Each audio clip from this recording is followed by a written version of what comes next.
a life problem with that. A real problem. I can barely take it. Certain people, I just want to wrap my 10 fingers in my 8 fingers in my thumb around their throat and see if I can stop them from breathing long enough to shut up so that they might hear what is being said. Because to be argumentative with your parent is total disrespect. You may as well be cutting God and slicing Jesus open with the cat o' nine tails, piercing him in the side all over again. I don't care how old you are. You never get that grown, and I'm going to say this. Y'all might feel like I'm out of order. But you know, especially these boys, you don't never get where you can piss that far from you when you're standing that you have a right to disrespect your mother. I used to see boys back in the country, they're compare who could pee the forest. So that's why I'm saying what I'm saying. You don't never get where you can pee so far that you don't have to respect your mother. You don't never get that old that you got that much to say. None of us. We have to respect our parents. Don't you respect your mother? She's 80 what? 81. Do you overtalk her? Do you tell her, but I said, but I feel like... Is that how you talk back to your mother? I don't think so. Would you talk back to your mother like that? And live? My dad was there. Okay. Yes, sir, Elder. My mother and father are in the grave, and I respect them. Come on. Amen. Mine too. It's out of order. It's out of Christ. It's dishonoring the head. And I don't care how old you get, there's an order in God. And his order says children. Come on, everybody say it with me. Children. Children. I can't hear y'all. Come on, children. Children, Obey your who? obey your parents in the Lord, for Obey this is your right. who? Obey your parents. Your parents in the Lord. Amen? Amen. You know what? Any parent that God is giving you, I don't care if they're strung out on drugs. I don't care if they drinking every night and stumbling down the road. You don't have the right to go kick them. Nope. You don't have a right to go slap them. You don't have to. I have a brother-in-law who's in his grave right now. Was born June 25th. I think about it every June 25th. He disrespected his father so bad because his father was an alcoholic. But you don't know your father's story. Right. He would beat him up. He would do all kinds of stuff to him. At 22 years old, say 22. 22. He didn't call him. Somebody called. Somebody took him, sent him.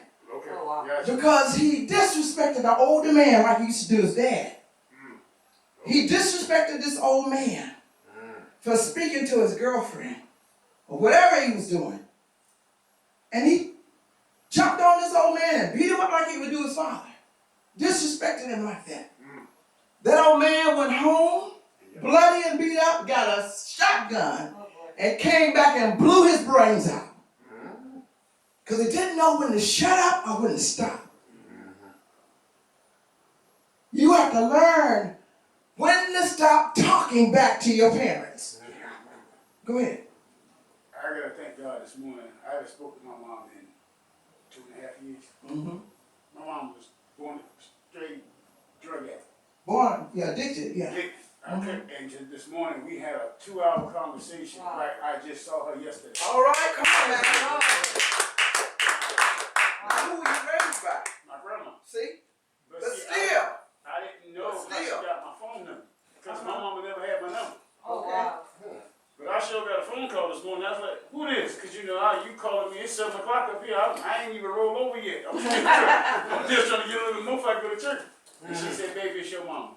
And I dropped in my knees and I was like, "Lord, today must be a good day because I heard from 3 people in the last 2 days that helped raise me. Even though my mom was out in the street, don't get me wrong, she still had a part in raising me. All right.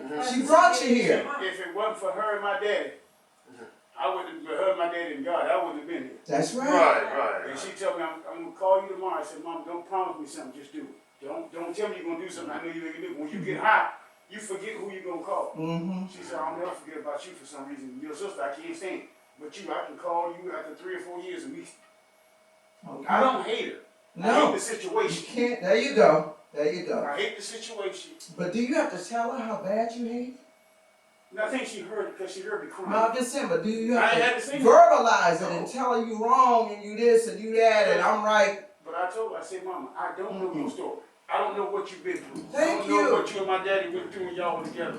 I don't know what made you go to start smoking. My mama said, baby, was smoking weed first, then weed turned to this, then turned to that. But see, you gotta realize something, and I learned this the hard way too. Whenever you're trying to get rid of one thing, you go to something else. It's 6 times worse when you go to that second thing. And she said this, she can take it back. Just swapping them. You just swapping them off. She said 25 years she could change it right now. She'll go back to where she was. You remember? But I said, Mama, this that battle you got to go through for you with God. I can't tell you how to live your life with this one. When you print us, no. Since I got my leg hurt, I ain't pick up nothing. I'm scared because I'm a diabetic. And, you know, I don't want. And my mama said, when you coming home, I said, when the good Lord tell me to. I'm not gonna promise nothing. I'm telling you this. If she's telling the truth, kids better listen to their mom and daddy. Because when God calls them home and you can't go back and say, Mom, I need your help. It's too late. But this is the thing. This is my point though. And we're gonna get to it in Genesis. It is God's will that we be pleasing in His sight. So it's so important how we consider everything that we do, all the things that we say, how we say it to one another. Amen? You can't just assume that the way you say it is right. I don't believe my husband has ever gotten as many apologies from anybody on the planet as he has from me in the short time we've known each other. That's true. That's probably true. I know that's true. Amen. Hey, that's awesome. You have to be able to humble yourself and shut up. You know what I'm saying? You have to. I don't care what sex you are. I don't care how old you are. There's a place and a time where you just be silent. And my husband hates the saying God gave me. I say God gave it to me. Right now, we don't get a chance to argue, do we? Tell them why. Why we don't argue anymore? Well, because you always say, yes, honey, you're right. Keep it simple. Remember that. I don't need to prove anything It's true. to this old man. He has been around a long time. And anything he doesn't know, I'm going to give God a chance to teach him. You understand what I'm saying? I don't have to teach him anything. God can teach him better than I ever thought I could. So I finally got it in my thick head is to shut up. I'm telling you from experience. Shut up. I want to put the H word on it. Because that's where you're going to go if you don't stop. You have to be able to respect those that labor among you. And the Bible said that if we don't do that, then we're not imitating him. And what did the Bible tell us to do? Be imitators of who? Christ. Y'all scared? Y'all imitators of Christ? Amen. Is anybody in here Yes. practicing then to be an imitator? All right. Maybe that's why you sit so soft and stuff. Because I'm still doing double dutch. I haven't got it yet, but I'm trying to get in. That's what he requires. But he wants to see your effort to imitate him, to be an imitator of Christ. Yes. And that's because he loves us so much, he doesn't want us to be lost. Okay? Can you give us one of the stories when your parents were growing up, when you grew up with your parents, how they could look at you and they had to say nothing? Woo. You know, they beat you. Sometimes they wasn't even looking at you, but they was looking in your direction and you straightened up. And then after a while, you heard someone behind you crying. Oh, that's my brother. They was looking at him. It wasn't even my turn.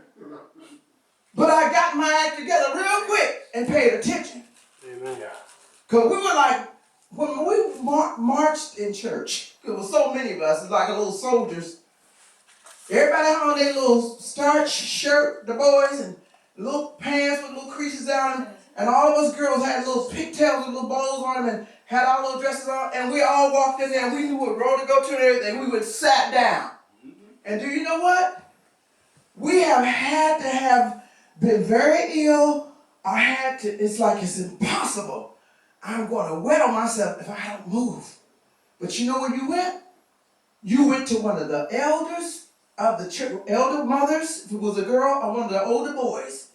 And if your mother and father was busy doing service, then they took you to the usher. And then they saw you being escorted. Because they were just as strict as their parents were. So if you were going out there to play, they standing right in there.